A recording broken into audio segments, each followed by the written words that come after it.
अस्सलाम वालेकुम दोस्तों, फलिया कीमा आज की हमारी मज़ेदार रेसिपी है जिसे हम बिल्कुल नए और घरेलू स्टाइल में बनाएंगे। तो मज़ीद ऐसी रेसिपीज़ को देखने के लिए आप मेरे चैनल को फ़ौरन जाकर सब्सक्राइब कर लें ताकि सबसे पहले आपको ही रेसिपी आए। तो फलिया कीमे के लिए हमने आधा किलो कीमा लिया है, बीफ का हमने कीमा लिया है। इसमें हम 2 प्याज जिनको हमने बिल्कुल रफली ही काट लिया है वो शामिल करेंगे। साथ में 2 चम्मच अदरक लहसुन का पेस्ट शामिल करेंगे। 1 चम्मच हम भरकर इसमें नमक की डालेंगे। आधा चम्मच हम इसमें हल्दी की शामिल करेंगे और 1 चम्मच हम इसमें धनिया पाउडर की शामिल करेंगे। 1 चम्मच ही हम इसमें ज़ीरे की डालेंगे और 2 चम्मच हम भरकर इसमें लाल मिर्च की शामिल करेंगे।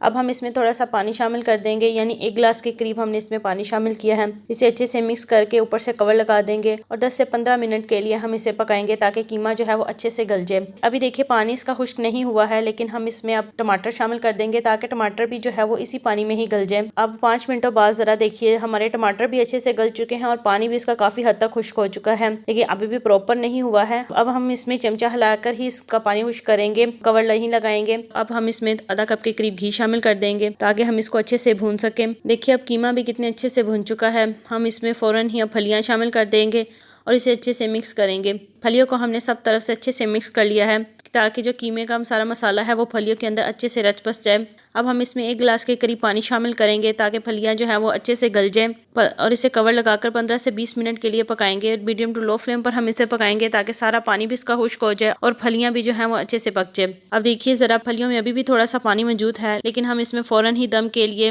2 से 3 प्याज जिनको हमने बिल्कुल बारीक बारीक काटा है वो शामिल कर देंगे ताकि हम इसे अच्छे से दम लगा सकें। अब हमने इसको कवर लगा दिया था और 10 मिनट के लिए हम इसे बिल्कुल दम वाली आंच पर पकाएंगे ताकि सारा पानी भी इसका खुश्क हो जाए और प्याज भी अच्छे से गल जाए। अब देखिए ज़रा फलियों का पानी जो है वो बिल्कुल ख़त्म हो चुका है और ये बिल्कुल तैयार हो चुकी हैं। आप इसको घर पर एक बार ज़रूर ट्राई कीजिएगा, ये बहुत ही मज़ेदार और लाजवाब सी बनकर तैयार हुई हैं।